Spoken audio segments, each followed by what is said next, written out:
사람에 주목해보는 시간이죠. 아침엔 피플입니다. 먼저 첫 번째, 잘생긴 이 사람 누군가요? 네, 전 국민이 알죠. 이명웅 씨입니다. 이명웅 씨 왜 등장했느냐. 어제 온라인상에서 굉장히 큰 이슈가 됐던 영상이 있습니다. 어떤 영상인지 같이 보실까요?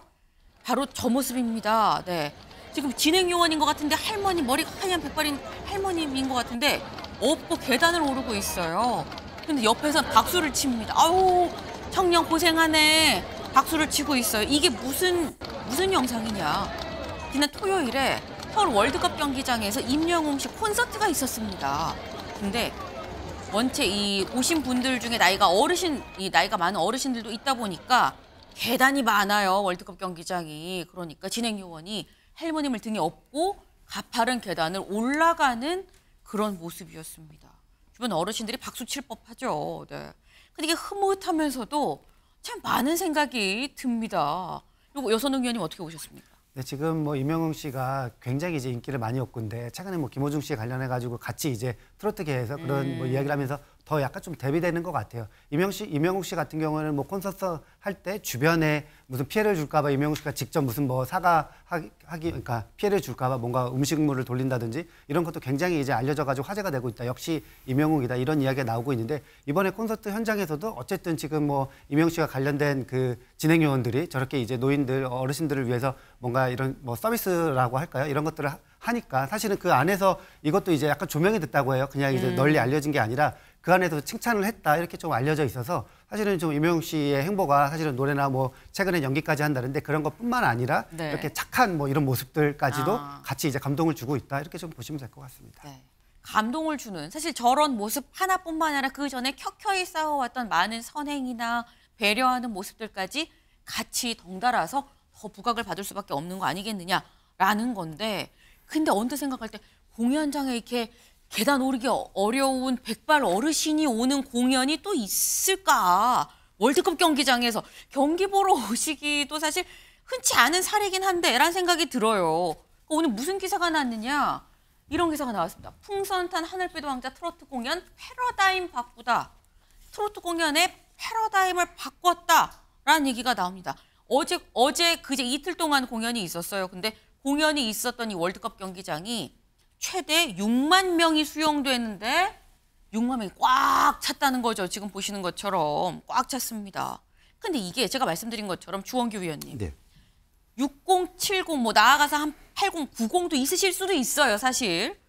다 하늘색 우비 입고 비도 왔는데 우비 입고 하늘색 풍선 이렇게 흔들고 막대 흔들면서 어르신들이 이렇게 사실 예전에 상상이 안 됐었던 모습이거든요. 이거 문화적으로 어떻게 설명할 수 있는 겁니까? 이게 트로트가 가지고 있는 특유의 그 대중 저변화라고 생각을 합니다. 그러니까 세대를 아울러서 20대도 좋아하고 네. 그리고 70대 어르신들도 좋아할 수 있는 그 세대를 아우르는 게 바로 트로트만이 가지고 있는 대중 정서의 매력이라고 보고 있고 거기에 임영웅 가수가 가지고 있는 묵직한 노래 실력과 서사가 결합이 됐기 때문에 이렇게 대중 저변화가 될 수 있다고 보고요. 네. MBN 방송도 역시 그 트로트 그 저변 확대에 일조했다고 그리고 기여하고 그렇죠. 앞장섰다고 생각합니다. 그런 면에서는 상당히 긍정적인데 저는 조금 이제 좀 이 앞으로의 문화 컨센서스가 정부라든지 그 정책적으로 좀 뒷받침돼야 되는 게 이게 개인의 인기에게만 영합하거나 개인의 산업으로만 놔두면은 곤란하다는 생각이 듭니다. 김호중 씨 가주 사태도 그랬고요. 그리고 최근에 민신 씨라든지 SM의 이야기 그리고 BTS의 이야기라든지 그런 부분들이 지금 개인의 기업 간의 분쟁과 다툼으로 벌리고 있는데 네. 하나의 큰 문화 컨센서스를 구성하려면 이러한 트로트의 대중 저변을 계속해서 정책적으로든 한중의 K-팝 한류의 부분에서도 정부가 조금 더 가이드라인을 제시해 줄 필요는 있다고 생각합니다. 지금 굉장히 중요한 말씀을 하셨어요. 사실 지금 이런 부분들이 지금 한 명 한 명 물론 스타고 연예인이고 주목이 될 수밖에 없습니다. 하지만 개인한테만 집중되고 반짝하고 끝날 게 아니라 이런 문화 자체를 정책적으로 키워서 K-팝처럼 K-트로트 해서 세계로 나가고 하나의 문화 흐름으로 만드는 게 중요하다. 아니면 여기서 또 뚝 끊기고 흩어질 수도 있다라는 그 말씀을 지금 하셨습니다. 근데 정말 세상이 바뀌었습니다. 이 넓은 이 상암 월드컵 경기장을 꽉 어르신들이 채우는 이런 상황이 지금 됐는데 이렇게 많이 오시다 보니까 계단 오르기 어려운 어르신들도 이제 왔다는 걸 알 수 있는 거죠. 근데 몸이 불편한 어르신들도 다 볼 수 있었던 게 아까 본 저희 그 착한 진행요원 덕이죠. 이 진행요원에 대해서 아까 살짝 얘기가 나왔습니다만 임영웅 씨도 잘하셨습니다라고 칭찬을 했다고 합니다. 이 관련 SNS에 따르면 이 공연에 갔다 오신 분이에요. 어제 공연에서 임영웅 씨가 직접 그 진행요원을 어제의 히어로라고 응원을 해줬어요라고 글과 사진이 올라왔어요. 여기를 보면 부끄러운 듯 입을 가리고 있는 지금 모습이죠. 아마도 무대에서 임영웅 씨가 어제의 히어로입니다라고 하면서 쫙 핀 조명이 비춰진 게 아닌가 싶습니다. 부끄러워서 얼굴을 가리고 있는 그런 모습인데, 네, 또 잘한 건 잘했다고 칭찬받아야죠. 네. 그리고 더 많은 착한 일, 칭찬받을 만한 일들이 쭉 같이 번져 나갈 수 있기를 또 기대를 해봅니다. 다음으로 좀 넘어가 볼까요? 두 번째, 이번엔 피플은 아니네요. 애니멀입니다. 네, 판다예요. 판다인데 누구냐? 푸바오로 추정이 되는 모습입니다. 기사 같이 볼까요?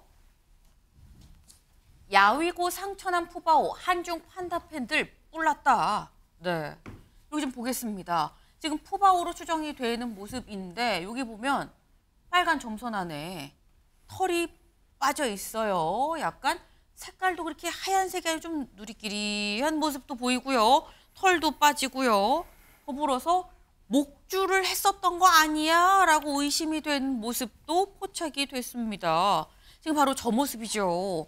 푸바오인데 분명 저렇게 약간 털이 빠진 것처럼 보이는 부분도 있고요. 그리고 덩달아서 약간 기운이 없어 보이는 거 아니야? 라는 얘기들도 있습니다. 근데 이게 약간 시멘트 바닥에서 약간 널브러져 있는, 먹이랑 같이 막 이렇게 흩어져 있는, 그다지 이렇게 청결해 보이지 않은 곳에서 약간 이렇게 무방비 상태로 되어 있는 듯한 그런 모습들이 공개가 되다 보니까 이거 중국에 보내놨더니 우리 귀한 푸바오 푸대접 받네라는 얘기가 나오는 것 같아요. 김광삼 변호사님. 이거 중국에 가서 푸대접 받는 걸까요? 아니, 지금 이제 그 사진만 보면 네. 굉장히 제대로 대접을 하지 못하고 있다 이렇게 볼 수밖에 없고요. 그 오직회를 왔으면 사실 그 팬다는 중국의 상징 아닙니까? 네. 그런데 오히려 중국에 있는 팬들이 한국 팬들한테 도와달라고 요청을 해요. 아주 아이러니컬한 그런 상황이 됐고요. 그래서 이제 국내 팬들이 이제 국제 청원을 3만 명 돌파했다는 거 아닙니까? 그리고 네. 이제 동영상이 이게 공개됐는데 그 먹이를 주고, 그러니까 마치 체험할 때 주는 것처럼 하고, 그 만질 때는 사실은 이제 병균의 감염 위험이 있기 때문에 한국에서는 사육사도 장갑 끼고 만졌거든요.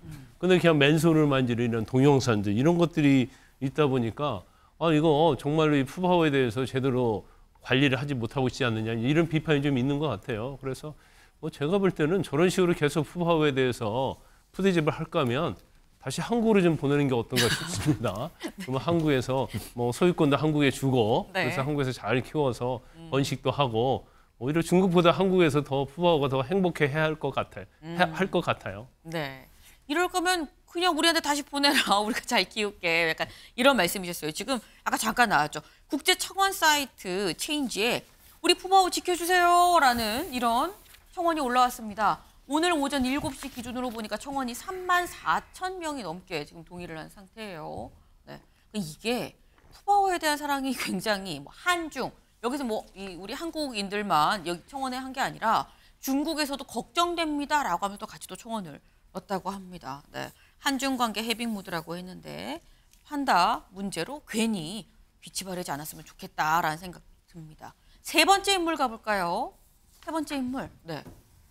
최재형 의원입니다. 최재형 의원이 왜 등장했는지 기사 같이 보실까요? 최재형, 최상병 특검 당당히 받자 네 번째 이탈표입니다. 최재형 의원이 SNS에 이런 글을 올렸어요. 뭐라고 했느냐? 대통령이 제의 요구하지 않았으면 더 좋았겠지만 이미 요구를 한 이상 특검을 당당하게 받아야 된다라고 얘기를 하면서 독소 조항 때문에 받아들일 수 없다는 것도 맞는 말이다. 하지만 설득할 논리는 좀 부족해 보인다.